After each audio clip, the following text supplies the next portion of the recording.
Entre nosotros, el Claro ha participado en todos los retiros, ¿verdad?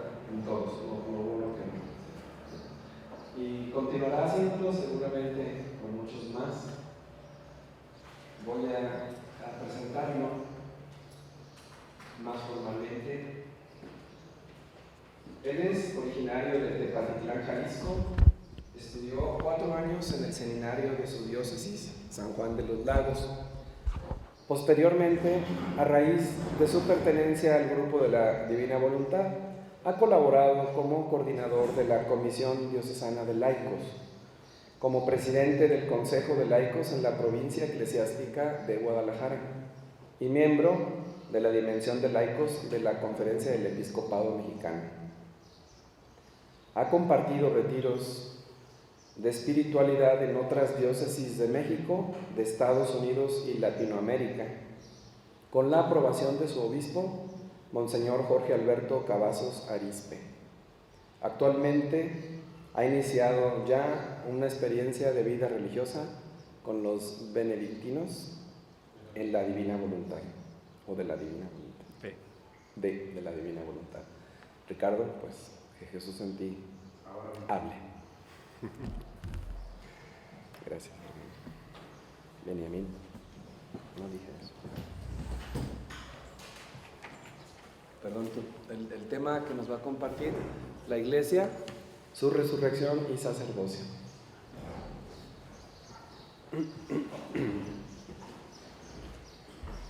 Bueno, pues si gustan hacemos una pequeña oración. En el nombre del Padre, y del Hijo y del Espíritu Santo. Amén. Buen Jesús, tú nuestro principio y nuestro fin, nuestra cabeza y nuestra plenitud. Gracias por crearnos para ser tu iglesia, para ser cuerpo tuyo y condividir contigo la misma vida, tu vida divina. Gracias por hacernos partícipes de cada momento y de cada misterio de tu vida en la tierra. Gracias por continuarte en nosotros, en todo bautizado y de un modo muy bello en el sacerdocio ministerial. Gloria al Padre y al Hijo y al Espíritu Santo. Como era en el principio del tiempo, por los siglos de los siglos. Amén.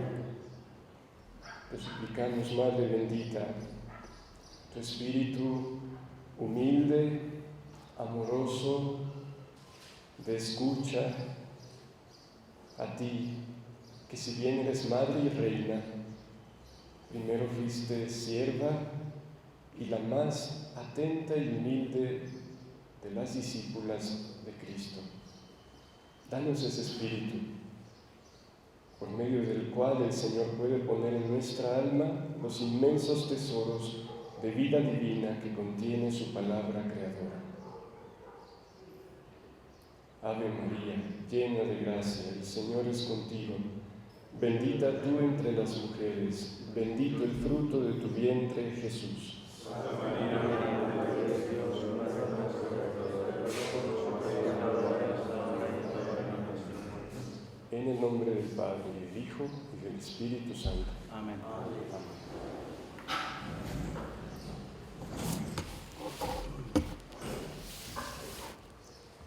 Bueno, entonces quedamos que la Iglesia es, ¿qué es? Con respecto a Jesús, su cuerpo y su continuación en el tiempo y en el mundo. Sabemos que siendo cuerpo de Cristo, la Iglesia sigue siendo de algún modo la manifestación visible de la vida de Cristo. Y de algún modo podemos entender que todo aquello que su cabeza vivió estando en la tierra, de modos misteriosos, pero plenos y reales, lo debe vivir, actualizar su cuerpo en la tierra. Entonces, encontramos en el catecismo de la Iglesia esta frase,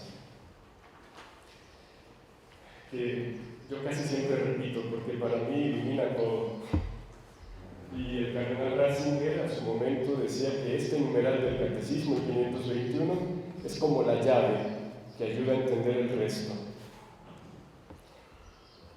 Dice el catecismo: todo lo que Cristo vivió hace que podamos vivirlo en Él y que Él lo viva en nosotros. Todo cuanto Cristo vivió, el hecho de que Él lo vivió y de que Él es nuestra cabeza y de que Él es nuestra vida, hace que en automático deba ser vivido, pueda y deba ser vivido en nosotros, Iglesia. Nosotros viviendo lo que Él vive y Él viviéndolo en nosotros. De hecho, solo así es que podemos vivir en la divina voluntad. Y solo así es que podemos hacer vida cristiana. El Hijo de Dios con su encarnación se ha unido en cierto modo con todo hombre. Estamos llamados a no ser más que una sola cosa con Él. Nos hace comulgar, es decir, tener común unión en cuanto miembros de su cuerpo, en lo que Él vivió en su carne por nosotros y como modelo nuestro. ¿Qué tanto nosotros comulgamos consciente y voluntariamente en lo que Él vivió? No me refiero solo al hecho de recibir la comunión eucarística, sino a ese acto de que nuestra vida tenga común unión, nuestra vida, no solo nuestro sacramento, sino nuestra vida con la vida de Jesús. Dice, debemos, esto es una cita de San Juan de Eudes, a quien no he tenido el gusto de leer, pero me encantaría porque las pocas citas que hay suyas en el catecismo son geniales. Debemos continuar y cumplir en nosotros, fíjense, continuar y cumplir en nosotros los estados y misterios de Jesús. Y pedirle con frecuencia que los realice, los haga reales, actuales, y lleve a plenitud en nosotros y en toda su Iglesia. Porque el Hijo de Dios tiene el designio de hacer participar y de extender y continuar sus misterios en nosotros y en toda su Iglesia, por las gracias que Él quiere comunicarnos, o sea, esto es lo que lo hace posible, las gracias que Él quiere comunicarnos, y por los efectos que quiere obrar en nosotros, gracias a estos misterios. Estos misterios suyos tienen la capacidad de comunicar ciertas gracias y producir ciertos efectos, y en la medida en que nuestra inteligencia los conoce y nuestra voluntad los desea, los hacemos nuestros, porque nos lo da. Y por este medio quiere cumplirlos en nosotros. Ok.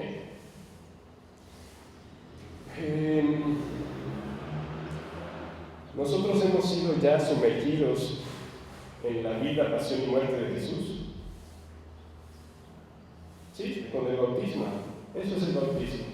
Ser sumergidos en la vida, pasión y muerte de Jesús. Sin embargo, corresponde al trayecto de nuestra vida la plena realización de esos misterios. De algún modo, esto también pasa con la Iglesia en general. En el momento en que es fundada, ella nace, es concebida y nace en la misma vida de Cristo, en su misterio pascual, gracias a la fuerza de su resurrección y con toda la fuerza del Espíritu Santo. Sin embargo, de algún modo, así como en el bautizado, cuando es bautizado se sumerge en todo eso, pero le toca todavía vivirlo, desarrollarlo en el trayecto de su vida, de algún modo también a la historia, en la historia la Iglesia debe ir desarrollando y pasando por esos estados y misterios de Cristo. Y entonces vemos cómo la Iglesia nace, y pequeña aún, cuando apenas era muy pequeña, es perseguida atrozmente, tal como Jesús, apenas nacido y es perseguido y debe esconderse, como la Iglesia en los primeros siglos. Y después tiene un largo periodo de paz. Bueno, medio de paz, porque en la tierra nunca hay paz completa. La Iglesia se extiende a su momento por todo el mundo y de un modo, ¿cómo decir?, impresionante en estos últimos 500 años, con el descubrimiento de América y luego la extensión por África y también la evangelización de Asia. Si se dan cuenta, parecía que en un momento la Iglesia estaba casi nada más en Europa y un poquito allá alrededor del Mediterráneo. Y sin embargo, a partir más o menos del Renacimiento, Dios permitió extenderse por toda la tierra, toda América, toda África, y de algún modo todo, pues sí, todo Asia, aunque en China de modo muy escondida, la pobrecita. Bueno, yo pensaría que eso correspondería al periodo de la vida pública de Jesús, donde se extiende, se comunica de un modo genial. ¿Cuántos santos nos dio precisamente ese tiempo Santa Teresa de Jesús, San Juan de la Cruz, San Ignacio de Loyola, San Francisco Javier y bla, bla, bla, bla, bla? Genial el desarrollo de la Iglesia en ese tiempo. Pero ¿cuál fue la suerte del Señor en la tierra? ¿Sentarse en un trono y ser reconocido como el rey a modo mundano? No. ¿A dónde apuntaba toda la vida de Jesús en la tierra? A pasar por la pasión y ser crucificado, y de ese modo triunfar en el exceso del amor. Pues ¿a dónde apunta la existencia de la Iglesia en la tierra? A ningún otro lugar sino a la cruz. Sin pasar, y como digo, no es que la Iglesia en este periodo pasado no haya pasado por la cruz, no. En la vida cristiana sucede esto: todo el tiempo, pero al mismo tiempo un poquito cada vez. Cuando comulgamos, recibimos todo, y sin embargo, ese hacer nuestro, ese todo, se va haciendo muy poco a poquito. Así es un poco la interrelación entre lo humano y lo divino. De un modo semejante, cuando Jesucristo se encarna, Él es Dios, tiene la plenitud de la divinidad en sí mismo, y sin embargo debía crecer en edad, estatura y gracia, y llegar a su perfección a través de la obediencia y de la muerte en cruz. Bueno, pues allí va la Iglesia. Y entonces la Iglesia tiene un final muy feliz, que es el cielo. Pero aquí en la tierra todavía le queda que hacer. Y aún aquí en la tierra tiene un futuro muy feliz, pero al mismo tiempo debe pasar por la cruz de un modo muy real.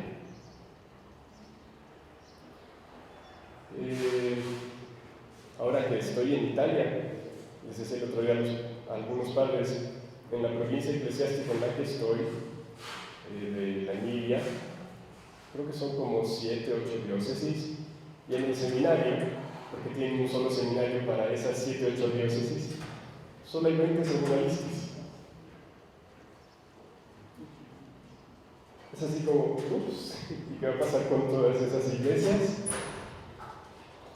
La iglesia donde está mi comunidad ahora, pues llegamos allí después de 4 años en que no había un sacerdote que pudiera, porque se murió el anterior y pues ya no había que poner. Esto en Italia. Aquí en nuestro México y sobre todo en nuestro estado, pues es un cierto modo de excepción poco común. Pero en general, en lo que fue a lo largo de la historia los países cristianos, se ve este decaer. Que sin duda hay buenos y santos cristianos que mantendrán la iglesia, porque la iglesia no puede desaparecer, pero sí debe pasar por la cruz.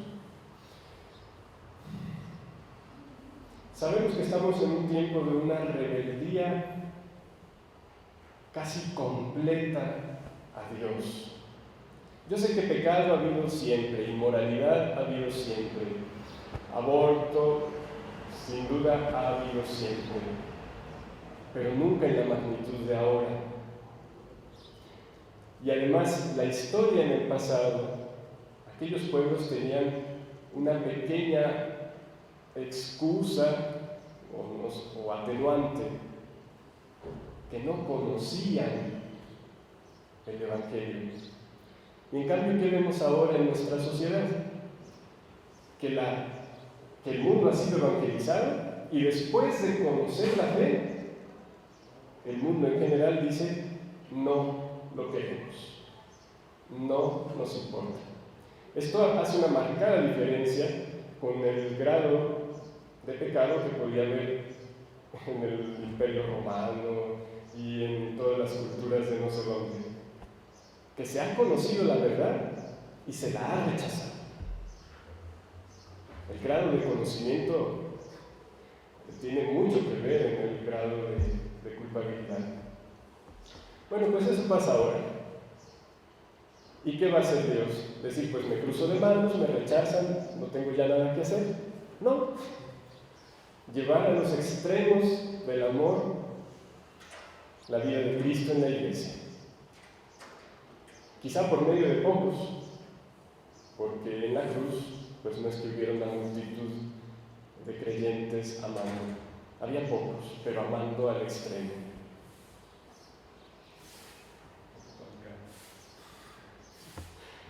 Bueno, entonces, a la luz de esto, el número 677 del Catecismo nos dice: la Iglesia solo entrará en la gloria del reino a través de esta última Pascua, en la que seguirá a su Señor en su muerte y su resurrección.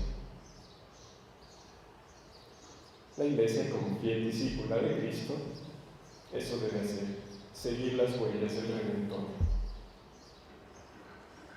Está en primer lugar la Pascua de Cristo y luego la Pascua general de la Iglesia, que como digo, si bien se va viviendo a lo largo de la historia en todos sus miembros, porque todos tenemos que pasar por allí, sin embargo, de algún modo como más visible, más marcado, en un modo general, lo pasará así la Iglesia. Bueno, hay un trozo del Evangelio en el que he estado meditando en estos días y quisiera que lo leyéramos juntos. Es el Evangelio de San Marcos, capítulo 5, versículo 21 en delante. Jesús pasó de nuevo a la barca a la otra orilla y se aglomeró junto a él mucha gente. Él estaba a la orilla del mar. Llega uno de los jefes de la sinagoga, llamado Jairo, y al verle cae a sus pies y le suplica con insistencia, diciendo: mi hija está a punto de morir, ven, impon tus manos sobre ella para que se salve y viva. Y se fue con él. Le seguía un gran gentío que le oprimía. Me llama mucho la atención como aquí son como dos historias y una está dentro de la otra. Le seguía un gran gentío que le oprimía. Entonces una mujer que padecía flujo de sangre desde hacía 12 años y que había sufrido mucho con muchos médicos, y había gastado todos sus bienes sin provecho alguno, antes bien lleno de oro. Habiendo oído lo que se decía de Jesús, se acercó por detrás entre la gente y tocó su manto. Pues decía: si logro tocar, aunque sean sus vestidos, me salvaré. Inmediatamente se le secó la fuente de sangre y sintió en su cuerpo que quedaba sana del mal. Al instante Jesús, dándose cuenta de la fuerza que había salido de él, se volvió entre la gente y decía: ¿quién me ha tocado los vestidos? Sus discípulos le contestaron: estás viendo que la gente te oprime y preguntas quién me ha tocado. Pero él miraba a su alrededor para descubrir a la que lo había hecho. Entonces la mujer, viendo lo que había sucedido, se acercó atemorizada y temblorosa, se postró ante él y le contó toda la verdad. Él le dijo: hija, tu fe te ha salvado. Vete en paz y queda curada de tu enfermedad. Mientras estaba hablando, llegan a la casa del jefe de la sinagoga unos diciendo: tu hija ha muerto, ¿a qué molestarte al maestro? Jesús que oyó lo que habían dicho, dice al jefe de la sinagoga: no temas, solamente ten fe. Y no permitió que nadie la acompañara, a no ser Pedro, Santiago y Juan, el hermano de Santiago. Llegan a la casa del jefe de la sinagoga y observa el alboroto, unos que lloraban y otros que daban grandes alaridos. Entra y les dice: ¿por qué alborotáis y lloráis? La niña no ha muerto, está dormida. Y se burlaban de él. Pero él, después de echar fuera a todos, toma consigo al padre de la niña, a la madre y a los suyos, y entra donde estaba la niña, y tomando la mano de la niña le dice: Talitá cum, que quiere decir: niña, a ti te digo, levántate. La muchacha se levantó al instante y se puso a andar, pues tenía 12 años. Quedaron fuera de sí, llenos de estupor.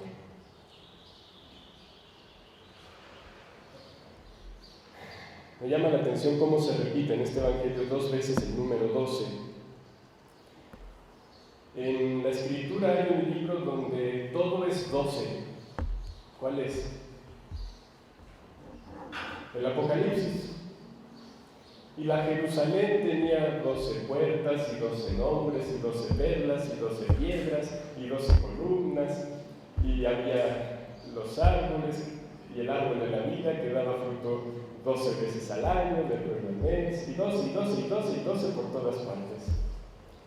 El 12 que nos habla de plenitud, completeza, universalidad. Les comparto mi pobre meditación sobre este evangelio, que, como saben, la palabra de Dios, siendo divina, es inagotable, pero mi pobre meditación me hace pensar en esta niña como en una imagen de la iglesia, amada de Jesús, bella. Y mientras el mundo grita: está muerta, no tiene futuro, se acabó, ya, Jesús dice: no está muerta, no puede quedar muerta, está dormida, está en espera. Yo la voy a levantar, como dijo a su tiempo también con Lázaro: duerme y voy a despertarla. Bueno, pues la niña no está muerta, está dormida. ¿Y cómo es que Jesús la resucita? Nuestro tema se llama la resurrección de la iglesia. Con su palabra: niña, a ti te digo, levántate. Escúchame, mi palabra te da vida. levántate, resucita.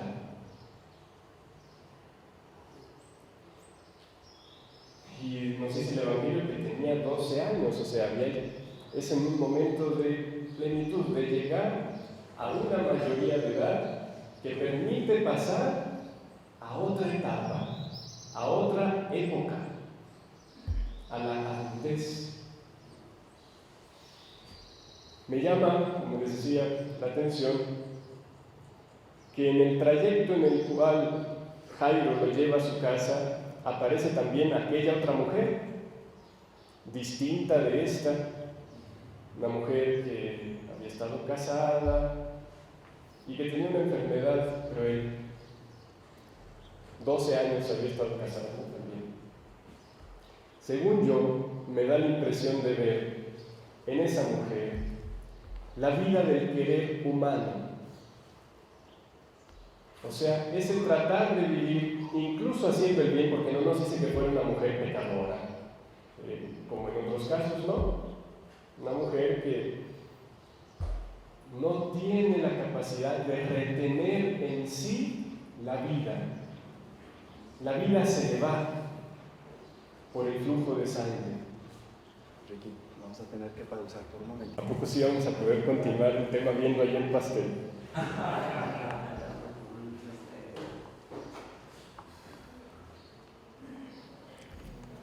Bueno,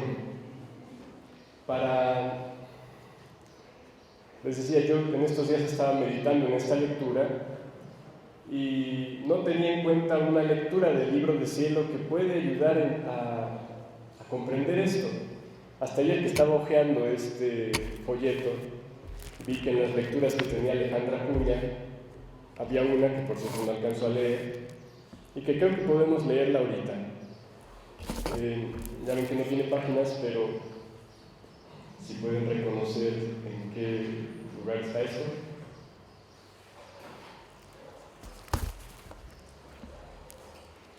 El título que aparece es volumen 17, 6 de septiembre de 1924. Imagen del estado doloroso de la Iglesia y necesidad de purificarla, de hacerla pura. Dice Luisa: continuando en mi habitual estado, me encontré fuera de mí misma y para mi sorpresa hallé en medio de un camino a una mujer tirada por tierra, toda llena de heridas y con los miembros todos descoyuntados. No tenía hueso en su lugar. La mujer, si bien tan maltrecha que parecía el verdadero retrato del dolor, era bella, noble, majestuosa, pero al mismo tiempo daba piedad verla abandonada por todos, expuesta a quien quisiera hacerle daño. Entonces, movida yo a compasión de ella, miré a mi alrededor a ver si hubiera alguien que me ayudara a levantarla para llevarla a un lugar seguro.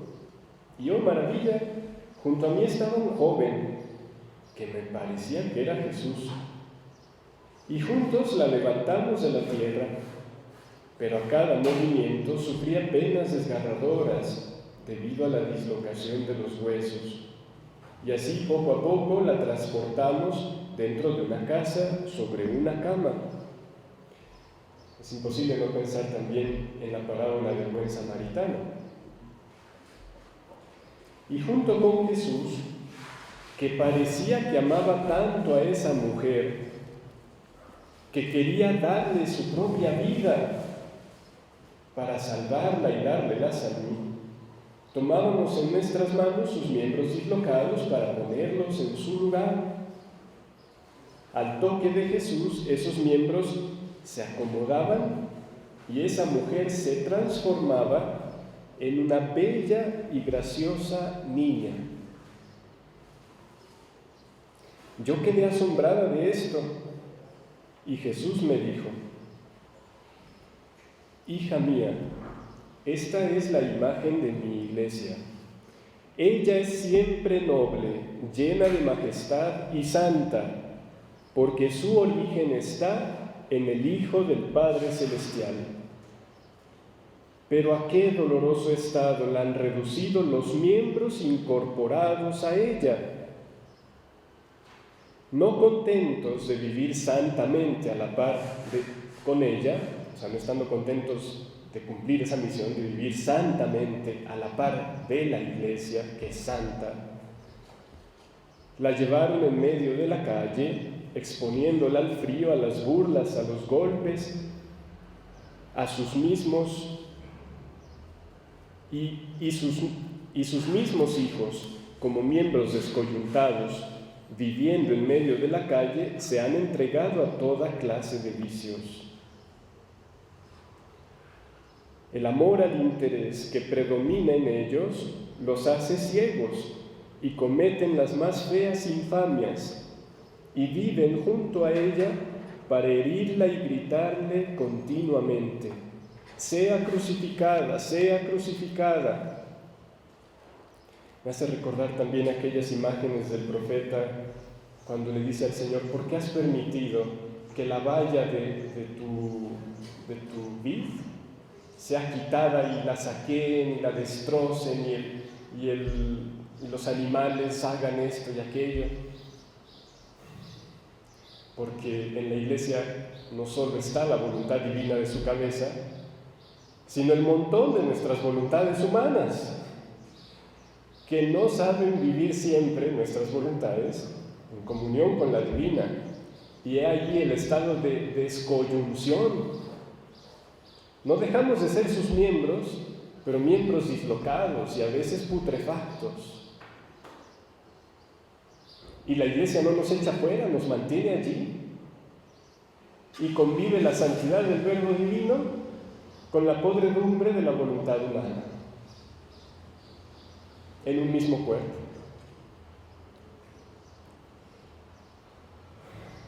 Y dice: ¿en qué estado tan doloroso se encuentra mi Iglesia? Aquellos ministros que deberían defenderla son sus más crueles verdugos.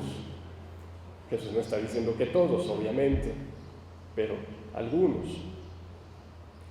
Por eso, para que renazca es necesario... ¿Para que qué? Para que renazca. Cuando se renace, se recobra ¿qué? El estado original, donde se vive el primer amor,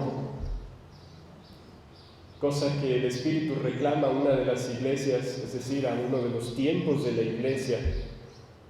Tengo contra ti que ya no tienes el primer amor. Y Dios quiere llevar su Iglesia al primer amor, pero es necesario renacer. Pero para renacer, resucitar, es necesario pasar por un morir, por un dar la vida en el dolor, tal como nuestro Redentor.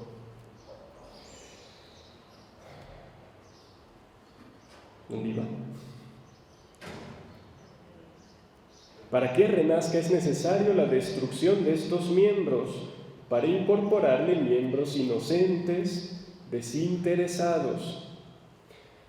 Cuando yo leo en los Salmos: Señor, destruye los enemigos, no pienso tanto en un destruye las personas, sino destruye el pecado, destruye el ejercicio del querer humano opuesto al tuyo, porque eso es el enemigo de Dios. Incorporarle miembros inocentes, desinteresados, los cuales viviendo a la par con ella, a la par no significa solo a un lado, sino a la par en la santidad. ¿Y qué santidad y qué nobleza tiene la Iglesia? Divina, la del Verbo Divino.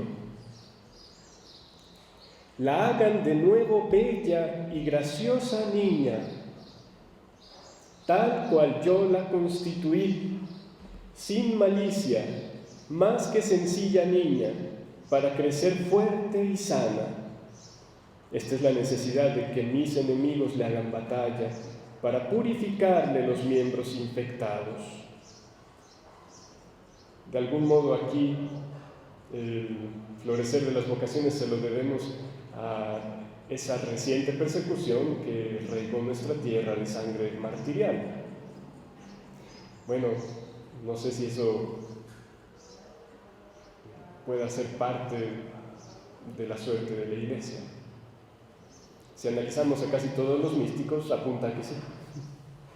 Y si corroboramos eso con lo que está revelado en la Sagrada Escritura, se puede entender así.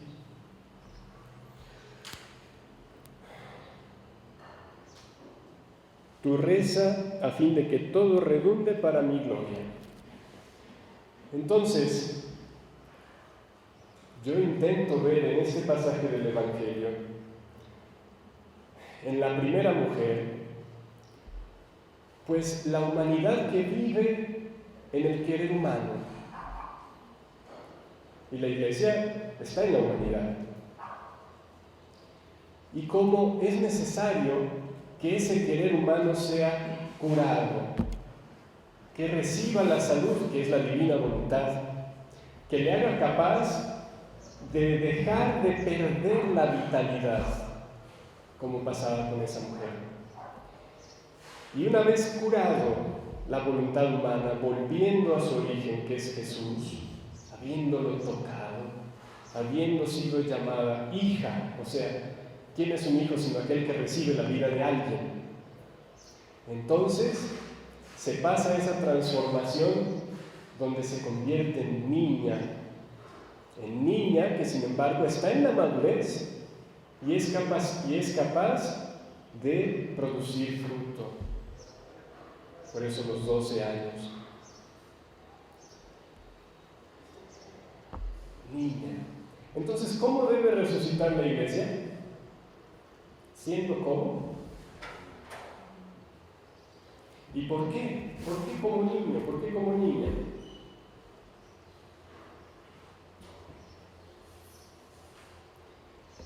Jesús mismo nos lo dirá en otro lugar. Yo os aseguro que si no cambiáis y no os hacéis como los niños, no entraréis en el reino de los cielos. Así que para que se cumpla el venga tu reino en el modo pleno que el Señor lo quiere, ¿cómo debe ser la Iglesia que lo recibe? Como niña. Nosotros queremos ser como niños porque sí, podemos hablar de la Iglesia en general como la madre del Señor, pero al mismo tiempo siempre debemos recordar que nosotros mismos somos su Iglesia. ¿Cómo está nuestra infancia espiritual? ¿Cómo está? ¿Está fresca? Porque el crecimiento en la vida espiritual es un disminuir de sí mismo. Como decía San Juan, es preciso que Él, Jesús, la vida divina, crezca, aumente, y que yo disminuya. Así que yo me hago pequeño, yo me hago niño, para que Jesús crezca en mí.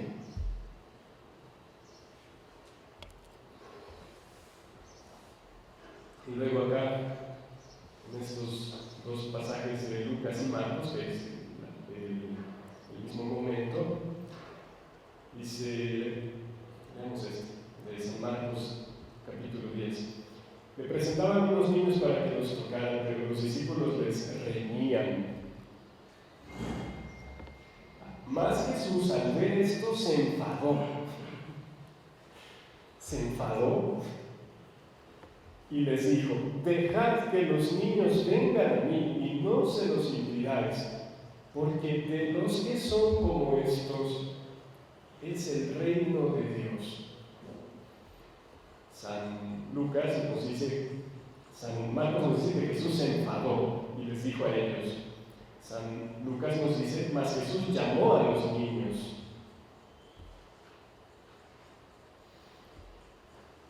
Me llama la atención que el Señor haya permitido que quedara plasmado que aquellos que eran sus discípulos y que después de la resurrección serían sus apóstoles, muestren que les faltaba pequeñez. Es una instrucción que el Señor nos hace. Es una invitación continua.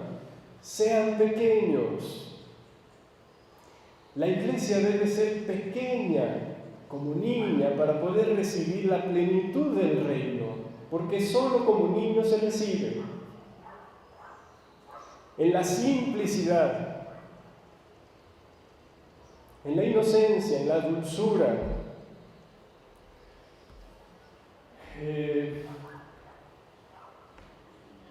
¿Dónde es donde la Iglesia ve su perfecto y completo modelo?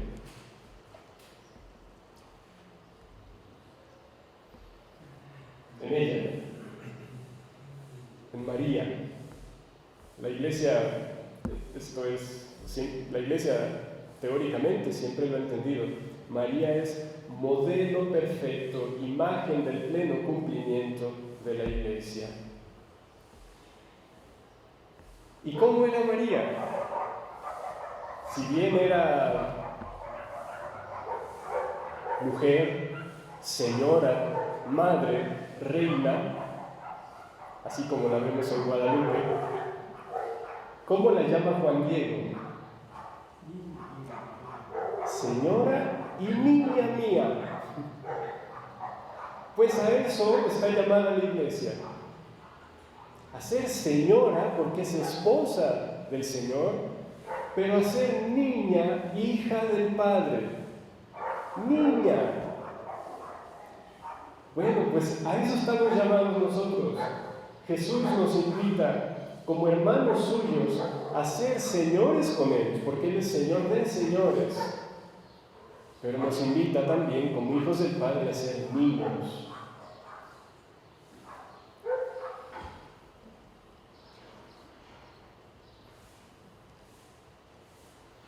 Y dice acá, termina San Marcos esto diciendo, y abrazaba a los niños y los bendecía poniendo las manos sobre ellos.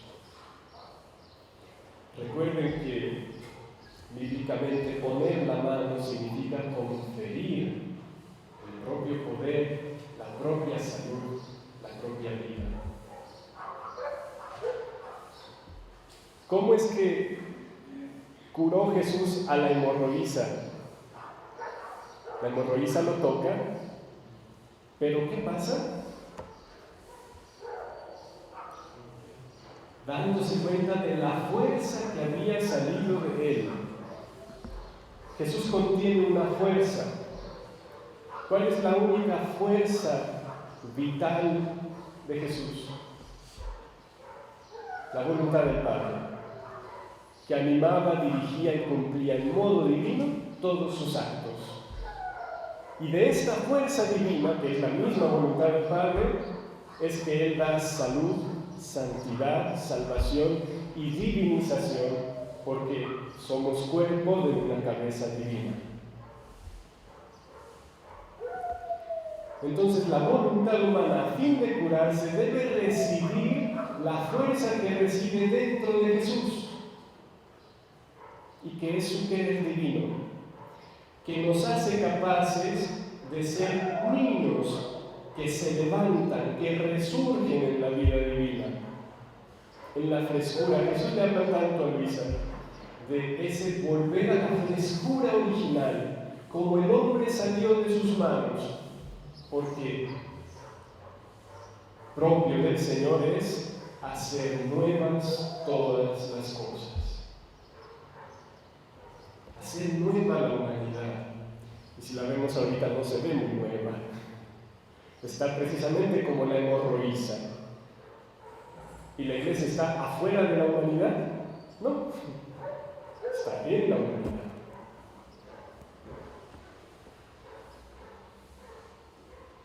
Entonces, en el volumen 16, el 10 de febrero de 1924, dice, estaba pensando entre mí, vamos a hacer más grande eso,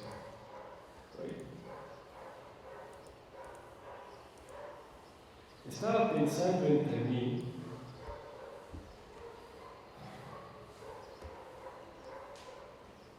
en todo lo que está escrito en estos días pasados, y decía entre mí que no eran cosas ni necesarias ni serias, y que podía no haberlas puesto en papel, pero la obediencia lo ha querido, Y yo estaba en deber de pronunciar el día también esto. La pobre de Luisa siempre está buscando algún motivo por el cual no debe escribir. ¿Por qué? Porque cuando Jesús habla de vivir en su querer, continuamente debe mostrar que ella es depositaria del ese don. Y esto es lo que a Luisa tanto le causa repulsión. Tener que decir que Jesús le dio, que Jesús le hizo solo la obediencia que la torturaba. La primera pena de Luisa en la tierra era la privación de Jesús, y Jesús le explica que era una pena igual a la del purgatorio, y así pasó toda su vida. Y la otra era tener que escribir. Era una pena moral muy fuerte, que tenía que hacerse mucha violencia para superarla. Era un martirio para ella escribir.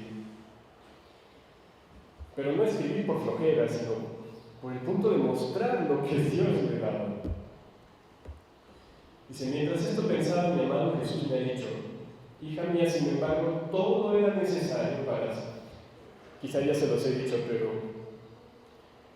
al menos los primeros 19 volúmenes fueron leídos, revisados y analizados, nada menos que por un ya santo canonizado, que dedicó sus últimos 16 años a revisar estos escritos, y no solo revisarlos intentando buscar errores, sino a publicarlos y a darlos a conocer.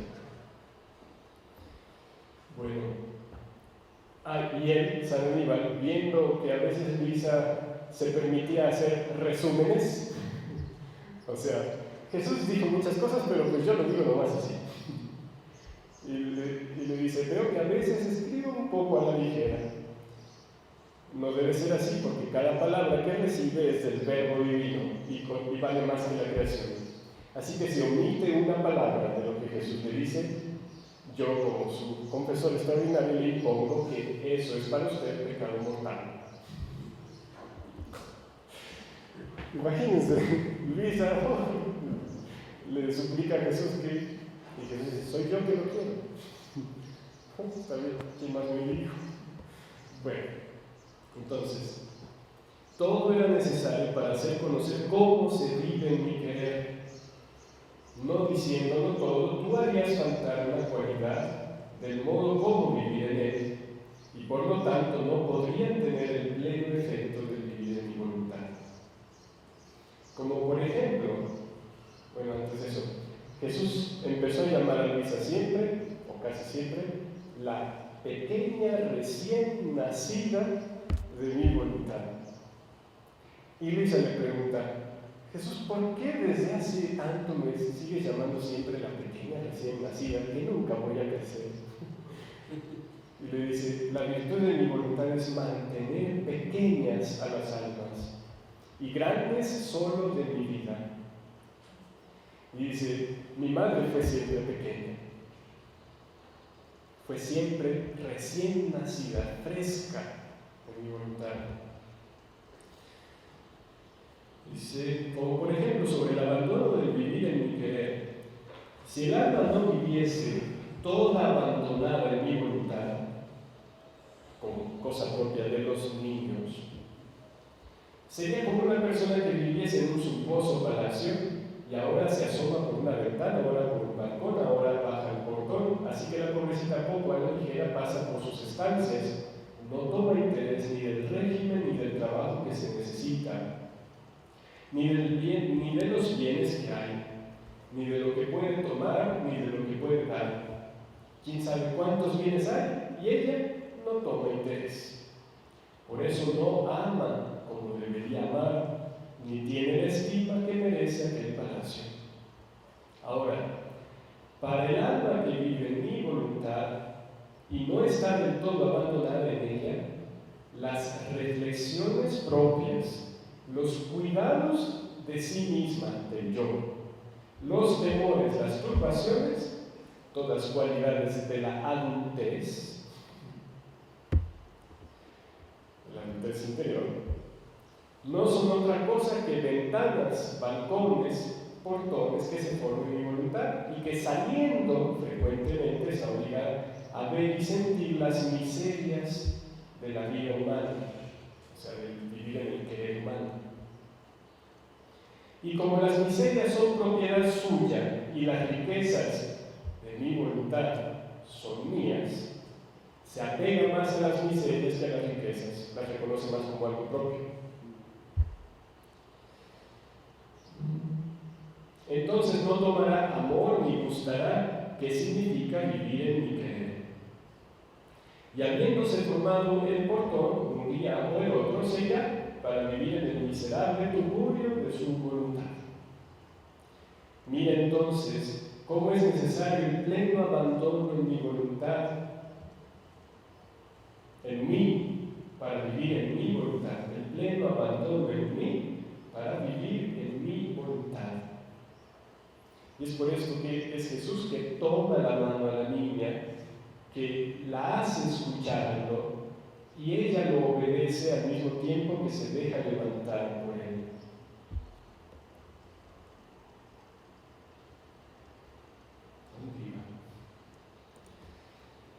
Ella no tiene necesidad de las miserias de la voluntad humana. La quiere para que viva junto con ella.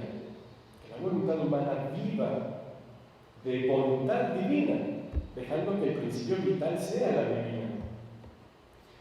Que viva bella como la hizo salir de su seno, sin el miserable ajuar que se ha formado en el exilio de la vida, como la hemorroísa con su ajuar todo lleno de sangre y de podredumbre, cosa que produce el querer humano. De otra manera habría disparidad que daría dolor a la mía e infelicidad a la voluntad humana. La voluntad humana debe ser curada recibiendo la fuerza que reside dentro de Jesús y que Él nos comunica, su querer divino. Mira cómo es necesario hacer entender que se necesita el pleno abandono para vivir en mi voluntad. Y tú dices que no era necesario escribir sobre esto. Te compadezco. Porque tú no ves lo que veo yo. Por eso lo tomas a la ligera. Luisa tiene que escribir también cuando la regañan. Pero ve la dulzura con que Jesús hace. En cambio, en mi omnividencia, veo que estos escritos serán para mi iglesia como un nuevo sol que surgirá en medio de ella. Y los hombres atraídos por su luz deslumbrante se aplicarán para transformarse en esta luz y salir espiritualizados y divinizados, es decir, en la perfecta semejanza con Jesucristo. Por lo cual, renovándose la iglesia, transformarán la faz de la tierra. Ayer Pepe dijo que el Padre Pío había dicho que el tercer milenio sería el milenio de Luisa Picarreta. Las palabras más exactas las escribió un fraile capuchino, Giuseppe Bernardino Bucci, a quien su tía, que atendía a Luisa, se las comunicaba. Y bueno, lo que este fraile escribió, que el Padre Pío dijo es... ahora espero no quizá el Padre se acuerde un poco mejor, pero dijo: Luisa no es una obra humana, es una obra divina. El siguiente milenio verá su luz y se llenará de ella. No es que el milenio será el milenio de Luisa, sino que en Luisa hay una obra divina, no es de ella, es de Jesús. Ella es solo la vasija de barro en la cual fue puesta. ¿Sí? Y esta obra divina es luz, porque es la vida interior del Verbo. Entonces, el siguiente milenio, ¿cuál? El que empezó en el 2000, verá su luz, es decir, esa vida de Jesús, esa comprensión de Jesús que Él ha puesto en ella, y se llenará de esa luz. ¿Sí? O sea, no es que es opuesto a lo que decía Pepe, pero creo que así es un poquito como está escrito de del padre Bernardino Gucci, que el padre Pío había dicho estas palabras. Entonces, estamos en ese milenio, en el milenio en que Dios quiere que esa luz se vea, que Luisa es insignificante, sí, por sí misma lo es, como lo fueron todos los apóstoles, como lo somos nosotros, como lo es Juan Diego y los niños de Fátima, y como en sí mismo lo es el Papa.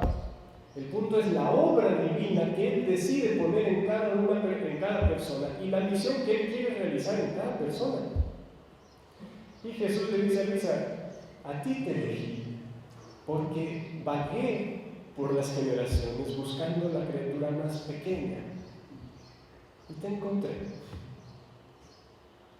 Y si ustedes ven los escritos, siempre se siente esa pequeñez de Luisa, ese anhelo de desaparecer y el martirio de tener que ser expuesta, no para gloria suya, sino para gloria de Dios. Porque dice Jesús, una luz no puede ser puesta bajo de la cama, debe ser puesta sobre el candelero para que alumbre. Bueno, pues esta es la luz del querer divino, es la luz que vivía en el Verbo divino hecho carne, es el Verbo divino. Sabemos que San Juan dijo: amadísimos, ya somos hijos de Dios, pero lo que seremos aún no se ha manifestado. Sabemos que cuando Él se manifieste, seremos semejantes a Él, porque lo veremos tal cual es. Pero ¿qué podemos entender de cuando Él se manifieste? ¿Acaso de un ver así en una visión a Jesús? No, San Juan pasó 3 años con Él. Se trata de algo interior de Jesús que es necesario manifestarse y que no se va a poner en una aparición, ni siquiera de una aparición universal, sino por un ver espiritual de las almas en el interior de Jesús. Y de algún modo es ese el don que Jesús nos hace a través de estos escritos. Ver el interior, lo que el Verbo divino vivía en su humanidad en la tierra, no a modo visible.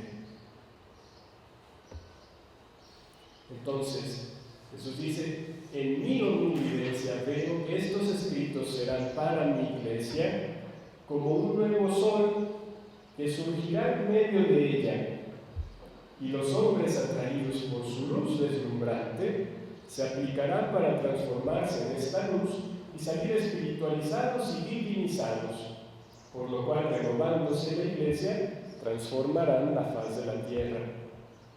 ¿Esto tiene que ser en un modo aparatoso y deslumbrante? No, porque el reino de Dios no viene en modo aparatoso, viene en modo interior y crece poco a poquito en el interior de las almas. La doctrina de mi voluntad es la más pura, la más bella, no sujeta a sombra de materia o de interés. O sea, aquí no hay intereses humanos que satisfacer, no en la doctrina, los puede haber en los grupos, y no solo puede, los hay, lamentablemente, pero no en la doctrina, no en lo que Jesús le comunica a Luisa. Como de igual modo, en el depósito de la fe, en el Santo Evangelio, no hay interés humano. Sin embargo, nosotros los miembros mezclamos los nuestros. Y como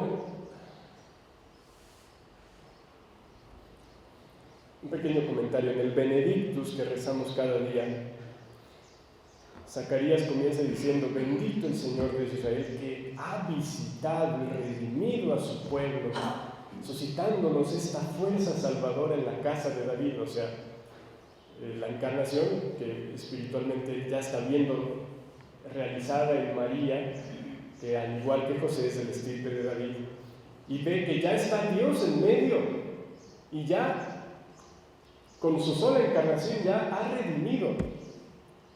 Y luego le habla a su hijo Juan, y luego añade algo curioso: por la entrañable misericordia de Dios, en el futuro nos visitará el sol que nace de lo alto.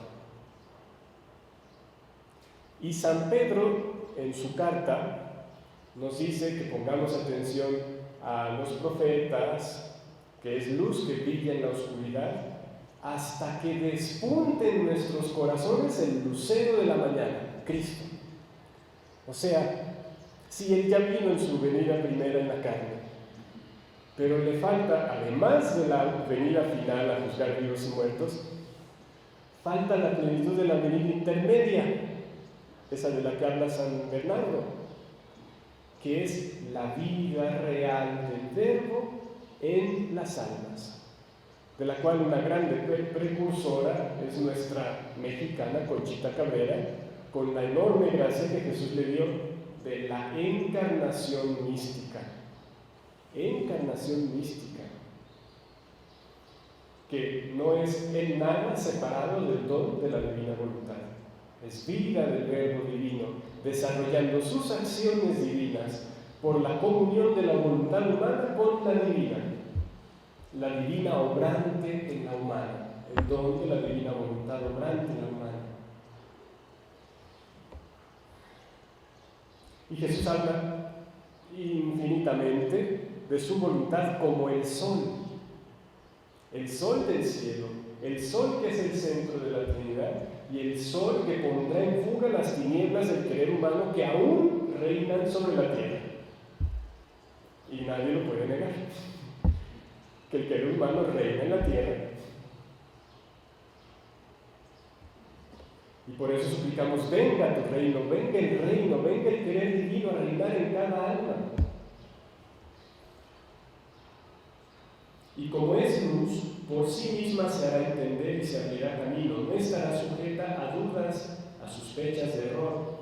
Y si alguna palabra no se entenderá, será por la demasiada luz que, eclipsando la inteligencia humana, no podrá comprender toda la plenitud de la verdad, pero no encontrarán una palabra que no sea verdad.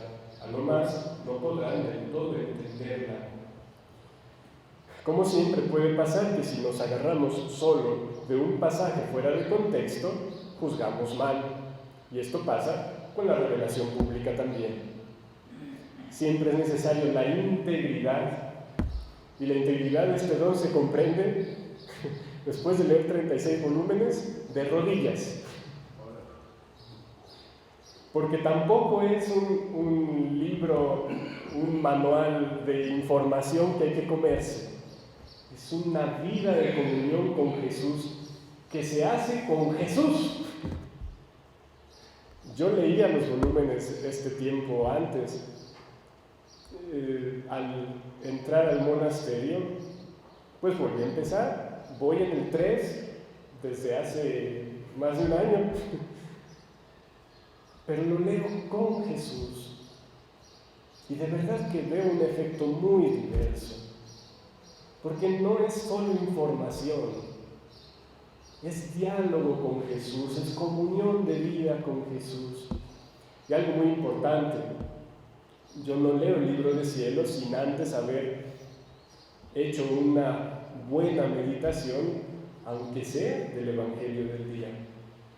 Y la luz del Evangelio me ilumina y me da posibilidad de vislumbrar la luz que hay en los escritos de Luisa. Porque el Evangelio será siempre la base, la piedra angular. Y lo que no se basa sobre eso, se cae.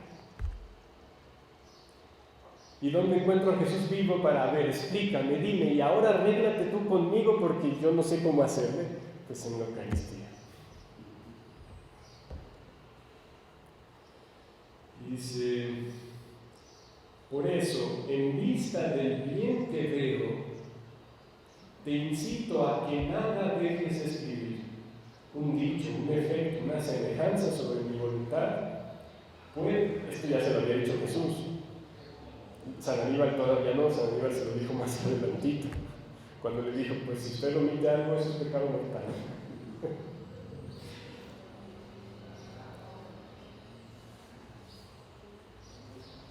Un dicho, una semejanza sobre mi voluntad puede ser como un rocío benéfico sobre las almas, como es benéfico el rocío sobre las plantas después de un día de sol ardiente, como una lluvia abundante después de largos meses de sequía.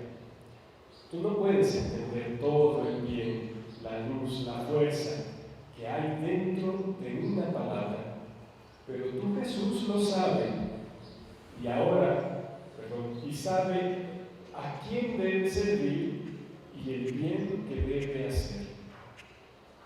Dice Luisa: ahora, mientras esto decía, me ha hecho ver en medio de la iglesia una mesa y todos los escritos sobre la divina voluntad puestos encima. Muchas personas venerables rodeaban esa mesa y salían transformadas en luz y divinizadas. Como decía San Juan, al verlo tal cual es, seremos semejantes a él. Aquí en estos escritos lo que vemos no es la apariencia externa de Jesús, es el vivir interior de Jesús. Y conforme caminaban, comunicaban aquella luz a quien encontraban. Y Jesús agregaba, cosa curiosa, esto fue en 1936, Luisa murió en el 47. Y dice, Jesús agregaba: tú verás desde el cielo el gran bien, cuando la iglesia recibirá este alimento celestial, que fortificándola, la hará resurgir en su pleno triunfo. ¿Y qué hizo Jesús inmediatamente después de resucitar o despertar, según su lenguaje, a la jovencita? La muchacha se levantó, y ustedes deben saber que resucitar viene de resurgir, de ese alzarse. La muchacha se levantó al instante y se puso a andar, pues tenía 12 años. ¿Saben la plenitud? Lista a pasar a la plenitud de la fecundidad. Quedaron fuera de sí llenos de estupor, y les insistió mucho en que nadie lo supiera, y les dijo que le dieran a ella de comer. Ayer, en lo que nos leía Alejandra, nos hablaba de cómo el Verbo Divino, con su venida a la tierra, ha iniciado la iglesia como una semilla puesta en la tierra. Sin embargo, debe crecer el árbol, las ramas, las hojas, llegar a las flores. Me llama mucho la atención que Santa Teresita es propiamente una flor. Y después viene el fruto. Y dice Jesús, y le decía Jesús a Luisa: ¿cómo se podría alimentar del fruto si el árbol todavía no crecía? Pues estamos en el tiempo que podemos alimentarnos de ese fruto. El don del vivir. ¿Y se puede vivir la divina voluntad en la tierra? Se debe. Y se hará. ¿Por qué? Porque es el anhelo y el proyecto de Dios. Es la plenitud del misterio de su voluntad, que nos ha destinado a ser santos, inmaculados en su presencia, en el amor. Ahora, antes de eso, vamos a otro número del catecismo. Aquí está. El 677, que ya leímos solo el inicio del catecismo, dice: la iglesia solo entrará en la gloria del reino a través de esta última Pascua, de este participar en el sufrimiento, en la muerte, aunque no quedará del todo muerta, dormida, dijo Jesús, en la que seguirá a su Señor en su muerte y en su resurrección. El reino no se realizará, por tanto, mediante un triunfo histórico de la iglesia. No será que por los grandes procesos que hemos desencadenado se alcanzará ese triunfo. será algo más interior, que tendrá su efecto exterior, sin duda, porque aquello que es real no se queda solo dentro, produce efecto fuera, y es la diferencia con el intimismo.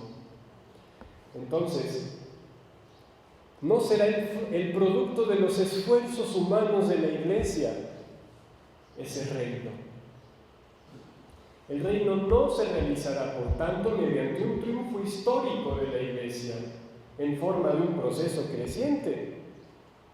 ¿Cuál creciente? Si primero debe pasar por la pasión y la muerte. El triunfo de Jesús no fue un ir subiendo en gloria y en superconocimiento, no. Pareció que fue un ir en picada hacia abajo, como fue la pasión, y luego por intervención divina, solo divina, ese resurgir. Dice, sino por una victoria de Dios sobre el último desencadenamiento del mal, que hará descender desde el cielo a su esposa. El triunfo de Dios sobre la rebelión del mal tomará la forma de juicio final, después de la última sacudida cósmica de este mundo que pasa. Aquí está todo condensado y nosotros podemos quedarnos pensar como que, caray, todo es un día, un solo día y se acaba. Pasa todo, triunfa la iglesia, llega el juicio final y se acabó. Tal cual así no tiene mucho sentido. La creación espera ansiosa la liberación, la renovación. ¿Tendrá sentido renovar la creación justo en el momento en que se acaba la historia? No esperamos un reino milenarista donde Cristo está sentado en la tierra y la iglesia es triunfantísima, no. Un tiempo de grande santidad, sí, en el cual triunfa el corazón inmaculado de María en sus hijos y se cumple el anhelo de Dios. Pero es algo espiritual que sin duda tendrá un efecto también hacia el exterior en la creación, que será liberada de la servidumbre a la corrupción. ¿Qué es la servidumbre a la corrupción? El querer humano que manipula las cosas, la vida, la creación, conforme a los caprichos del pecado.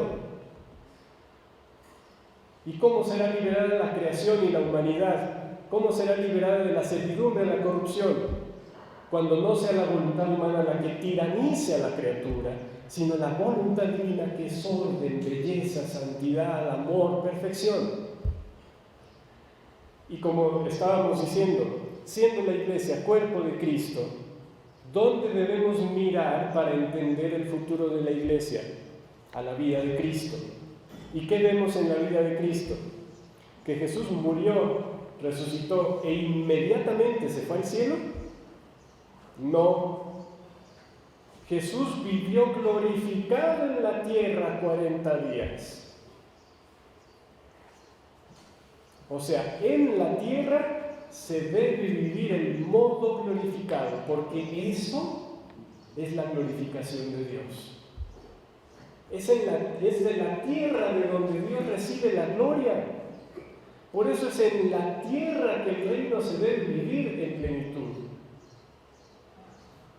Claro, la absoluta plenitud llegará solo hasta el cielo, pero llegará porque primero se vivió una muy alta plenitud en la tierra.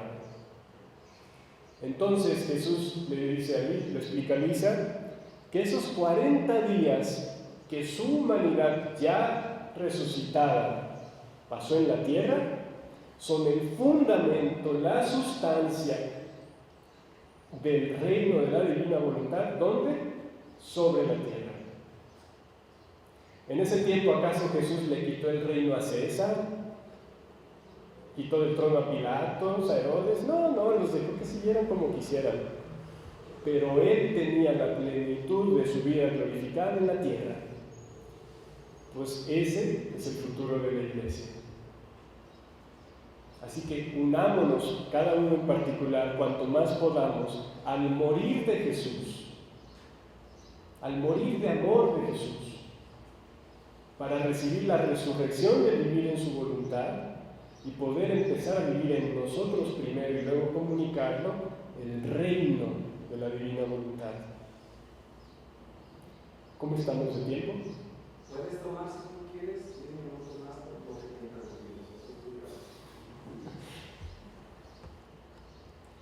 Ay, Jesús. No alcanzamos a leer otra lectura grande.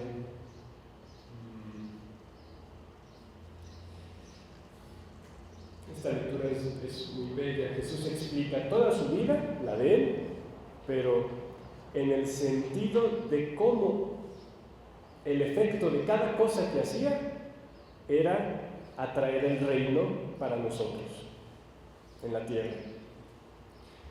Pero es larga, porque Jesús se toma la paciencia de detallar muchos de los momentos de su vida. Pero creo que sí podemos llegar un poquito aquí, dice.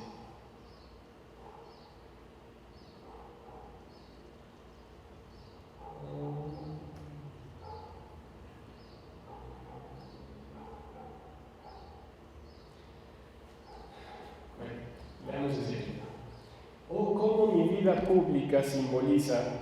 En esta lectura ha hablado de cómo cada momento de su vida es un fundamento del reino de la divina voluntad, todo lo que hizo.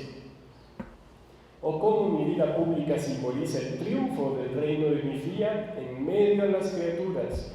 ¿Por qué en medio de las criaturas? Porque en él ya triunfó, en su madre también, y en el cielo está triunfante, pero en la tierra no.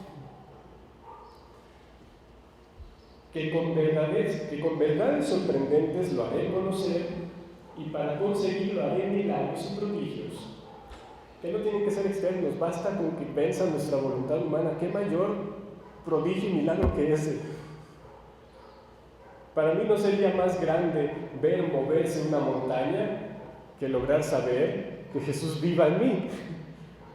Eso para mí sería muy grande. Y ver que se mueva la montaña a mí ni me da ni me quita. Dice, con la potencia de mi querer llamaré a vida a los muertos a la gracia. Repetiré el milagro de la resurrección de Lázaro, que a pesar de estar podridos en el mal, así como estamos ahorita, que se han vuelto cadáveres pestilentes como Lázaro, mi fiat los llamará a vida, hará cesar la peste del pecado, hará cesar la epidemia del pecado, los hará resurgir en el bien, resucitar en el bien. En suma, usaré todas mis industrias divinas para hacer dominar mi querer en medio de las gentes. Si se fijan, es reino de Dios en la tierra, pero no es un reino de este mundo. Es reino celestial en la tierra, no es reino mundano.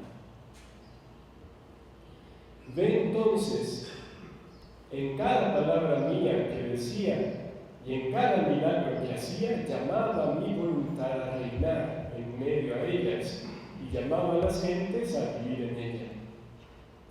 De la vida pública pasé a la pasión, símbolos de la pasión de mi voluntad, que por tantos siglos había sufrido tantas voluntades rebeldes de las criaturas, que con no quererse someter, estas voluntades rebeldes son los verdugos de la voluntad divina en nosotros, que contristamos al Espíritu Santo en nosotros, que no puede reinar en nosotros. Entonces la pasión de Jesús es símbolo de la pasión de la divina voluntad, presente en todas las cosas y en todas las criaturas, pero no reinante, sino sufriente, que había sufrido tantas voluntades rebeldes de las criaturas, que con no querer someterse a ella habían cerrado el cielo, roto las comunicaciones con su Creador y se habían convertido en infelices esclavos del enemigo infernal.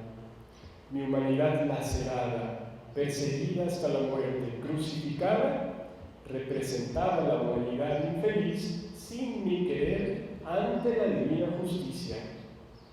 Es por esto que Jesús se hizo pecado. Dios lo hizo pecar para nuestra justificación.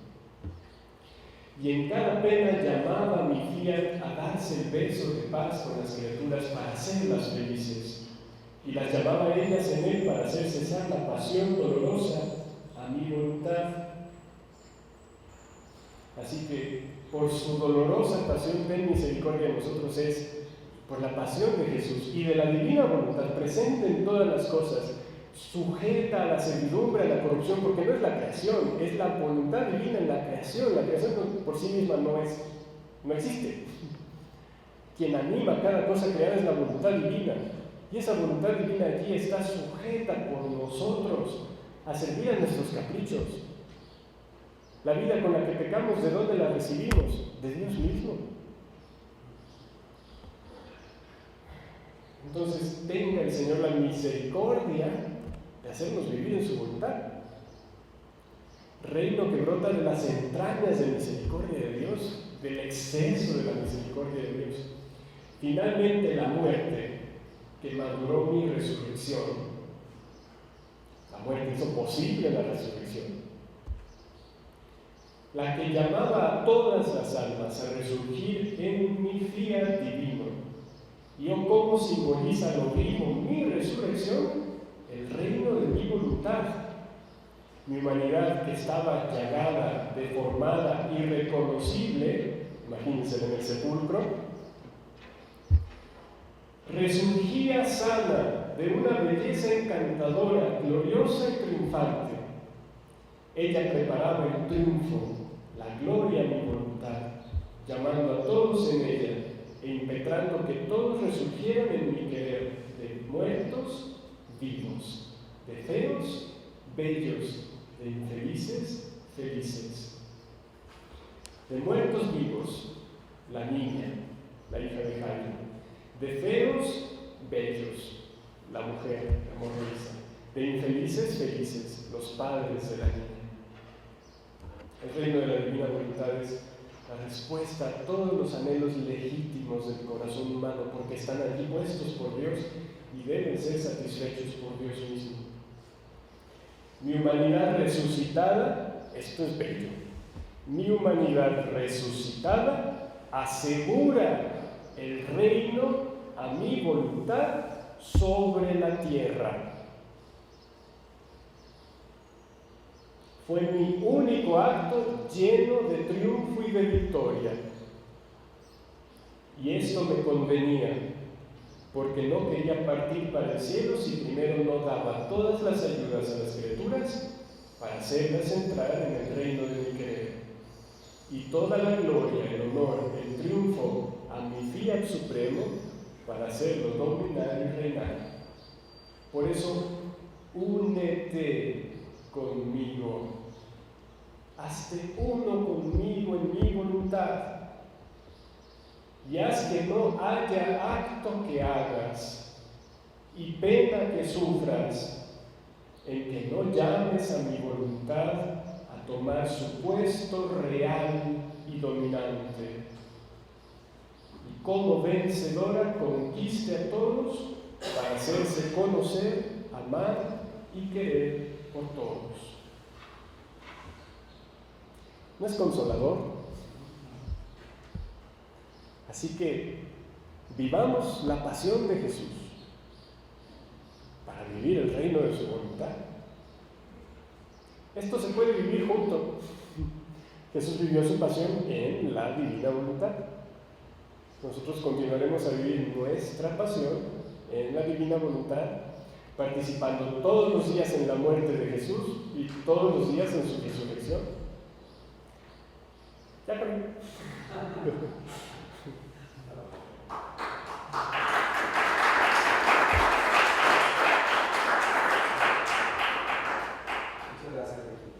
Bueno, no sé si alguna duda, trauma o algo a partir de lo que he dicho.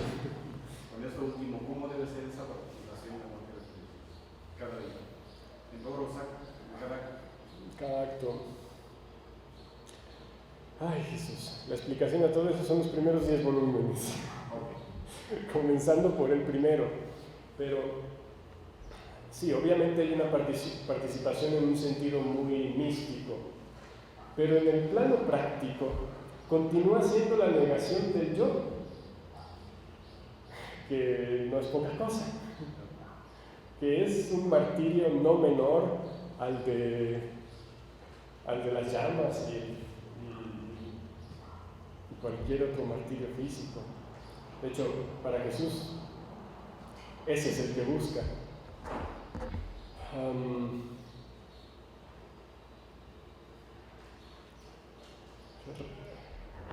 No sé cómo decirlo en pocas palabras. Yo mismo es lo que busco cada día. Jesús, ¿y hoy cómo le hago para que mi voluntad no tenga tanta vida?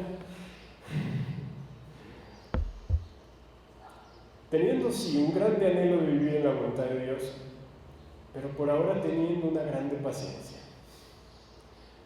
Comenzando con nosotros mismos, porque Jesús le insiste a Luisa, un día que ella estaba muy desanimada, o sea, sin ánimo. Jesús le dice, ¿qué haces? ¿Qué haces? Dice Luisa, que se lo dijo casi gritando. Dice, ¿qué no sabes? Que el desánimo mata más el alma que los vicios. Entonces, el demonio, entendiendo muy bien cómo funciona nuestra naturaleza, busca siempre llevarnos a la desconfianza y al desánimo. Tú no puedes. Tú y yo, ¿cuándo lo vas a tomar? Imposible. Y yo le respondo, es verdad, yo no lo puedo tomar. Y no me asombra para nada ver de qué soy capaz en el mal. No me asombra. Pero pongo todos mis ojos en el amor inmenso de Jesús, que a cada desastre que hago me dice, vuelve. Y no me veas con... Obviamente hay que tener un santo sentido de arrepentimiento, de enmendarse. Pero es nuestra soberbia la que nos sume en el desánimo de decir, ay, no soy capaz de hacer como yo quisiera. Y vivir en la divina voluntad no es fruto del esfuerzo humano. Esto poco a poquito me lo han hecho comprender mis superiores.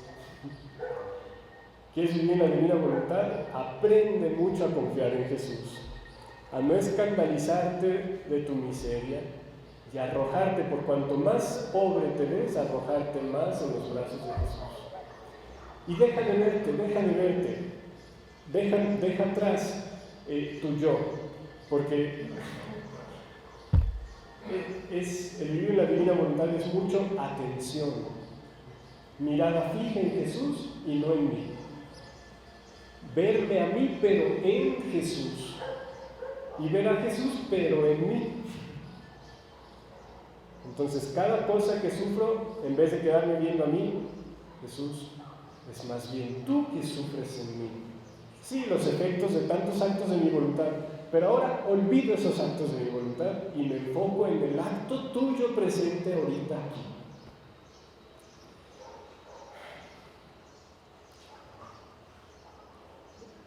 Yo no soy maestro de eso. Intento apenas dar un paso y luego me arrastro y Jesús con su diestra me levanta. Y creo que así estamos todos. Así que pues, que no decaiga el ánimo. Hay una fuerza omnipotente que se llama Jesucristo, que tiene todo el interés en que su reino sea vida en nosotros. ¿Sí? Abandonémonos en él.